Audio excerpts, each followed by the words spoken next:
Well, there we are. We actually live. Okay. Let's tilt it. I don't know if you want to even join in. You're more than welcome. You can kind of instruct me or. So let me see here. Hey guys.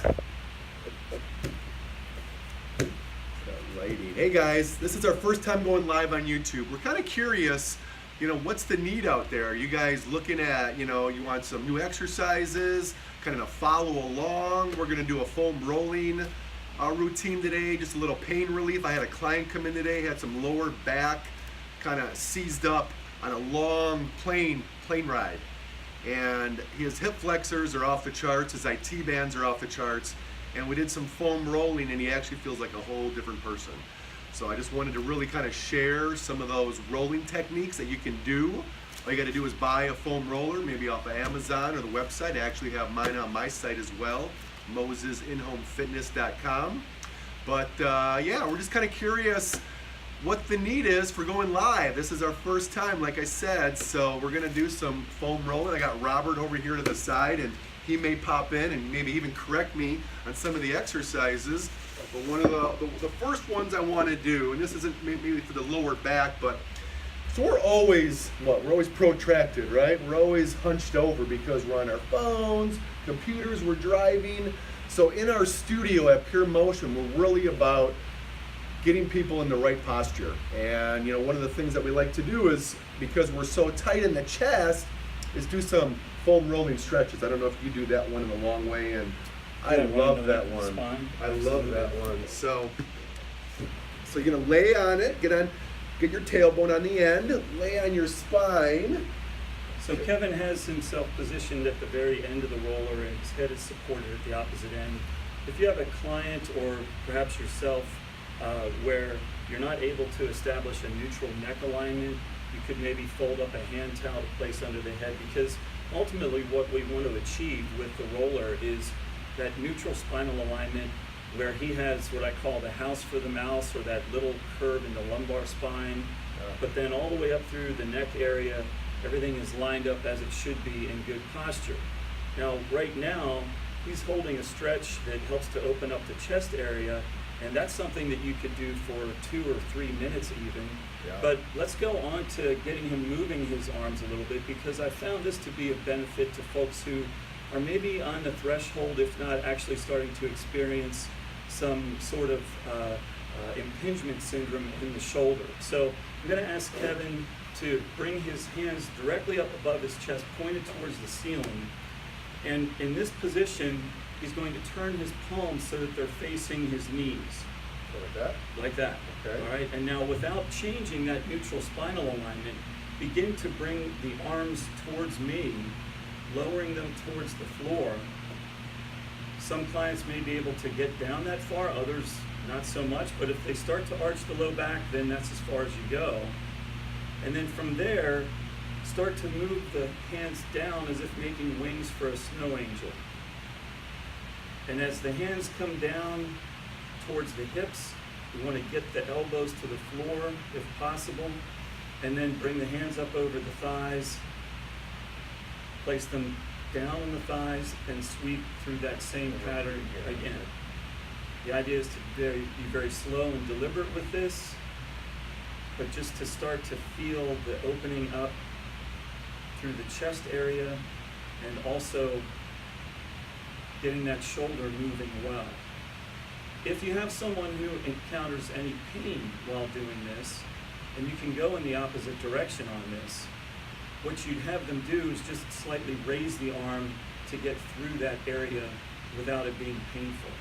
Because what you'll find with subsequent arm circles or angel wings is that all starts to open up, and we begin to increase. It's a little bit opposite now. Just trying to check it out.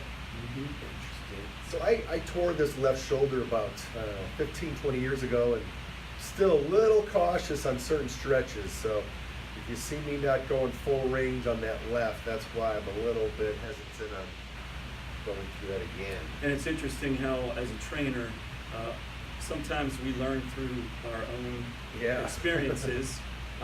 Myself, having injured both rotator cuffs over the years, and rehabbing them, thankfully without surgery. But it involved doing this type of work to get my range of motion back. There was a time where my bench pressing was, what they tell you, the 90-degree bend in the elbow, partial repetitions, and I just felt that I should be able to move in a full range of motion. I should be comfortable with that. And so it took time, but ultimately I've been able to get back to performing that full range of motion on the bench pressing. But this is a way of getting those shoulders opening up and starting to work through, as I said, potential impingement syndrome. Awesome. Okay, so let's do a couple more. Let's go to the so-called IT band. Yeah. So I have some thoughts on that. Generally speaking, well, the truth of the matter is that the IT band is a tendon. It's not a soft tissue like a muscle. Tendons are not going to change length.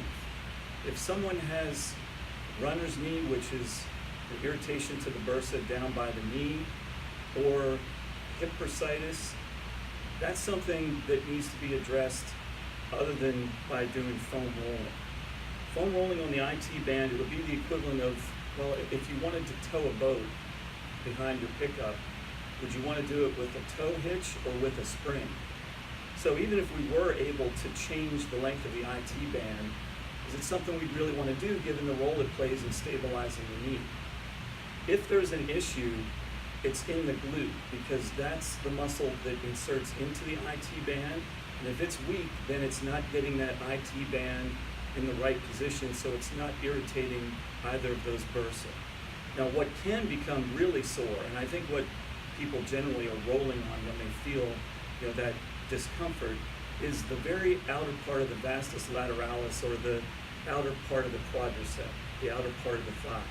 And that's a muscle that I've actually torn doing squats, thinking that, I have good range of motion on my static stretching. What I didn't know is that I had issues deeper in the tissue, and the foam rolling ultimately helped me resolve that. Foam rolling using a mobility ball, tennis ball, that type of work is meant to break up those adhesions, and that's why this is so essential. I have actually replaced my cardio warm-ups for my workouts with about 15 minutes of myofascial release or deep tissue work on the groups that I'm going to be training that day. And I have issues all over. At my age, they've just kind of crept up on me. But the foam rolling, there's actually, you can find it probably somewhere on YouTube if you do the search for it.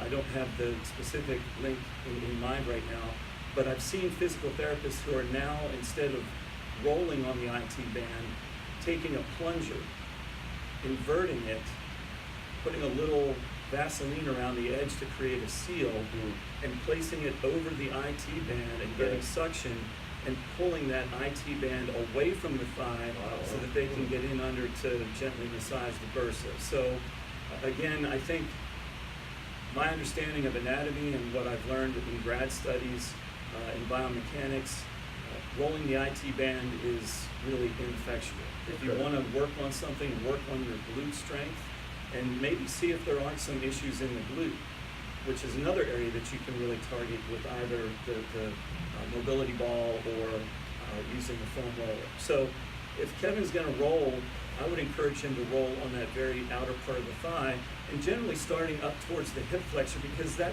tends to be the area that's least uncomfortable. As you get down the thigh, that's when you get into the areas that tend to be really kind of sore and tender.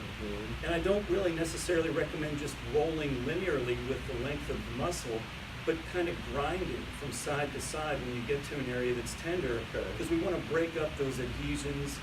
Your muscles should move like warm silk, but you get to an area that feels more like beef jerky, then we need to break that up. So Kevin's going to lie on the roller on the left side, right around the hip flexor area, and then start to work down the outermost part of the thigh. And if he gets to an area that's tender, then kind of Go back and forth like that, okay. or, I mean, you can go up and down, but I like Oh, you like going this? across the muscle Okay. and grinding on it Okay. in order to really start to break that up. Ultimately working down towards the knee, and of course that same principle applies. You work down towards the knee, and then come back up, and then maybe move to another area of the thigh. This method, in general, think of it as, you know, uncovering areas that you had no idea had these problems. So treat it as sort of a exercise in self-discovery, self-exploration. Turn in case you guys want to see exactly how we're doing this. And just give you a little, you know, piece of advice. It's not going to feel good. I'm going to be honest with you. No, and to Kevin's point, all of our muscles should tolerate moderate pressure. If you get to an area that doesn't, then that tells you it needs work. Now, if it's so painful that it takes your breath away, well, that's a little too intense. But the progression from the foam roller, and the white is a less density, less dense, I should say, than the black. But even beyond the black roller, if you're tolerating that, That's the white one, guys. you can go to PVC pipe, about 6-inch diameter, and I should buy some maybe, huh? that's pretty intense. Buy some for this. Maybe. Home Depot, we're coming. We're That's coming for it. you. That's it. Just go to Home Depot. So how about the glute? The glute, there's generally you want to kind of pitch to one side. Mm-hmm. You can cross the ankle over to open up the hip a little bit more, but again, trying to work out towards the hip to get into the glute medius, and then working down into the area of the piriformis, which can sometimes be pretty tight. That would be towards the lower part of the glute. And the thing about the piriformis is that's the muscle that the sciatic nerve passes through. And so sometimes sciatica is misdiagnosed. It's really this piriformis syndrome, where that muscle is so tight that that's the site of impingement on that sciatic nerve. It has nothing to do with the back itself. But with the ankle crossed like that, he's opening up the hip and really getting in there on the glute. And then again, just kind of look for where it hurts. Yeah. That's the key. Actually try to find where it hurts. Yeah, exactly, and it definitely doesn't feel too good, and I've been doing this for years. You know, And so. to, you know, again, to Kevin's point, it's not the kind of thing that will resolve itself in 1, 2, or even more sessions. The key to it is to just be consistent. And I would recommend foam rolling every day, spending 10 minutes, not on the whole body, but you can cycle through areas that you know need work. For my female clients who tend to wear elevated heels, I appreciate the fashion statement that they make, but it's terrible for the shortening of the soft tissue in the back of the lower leg.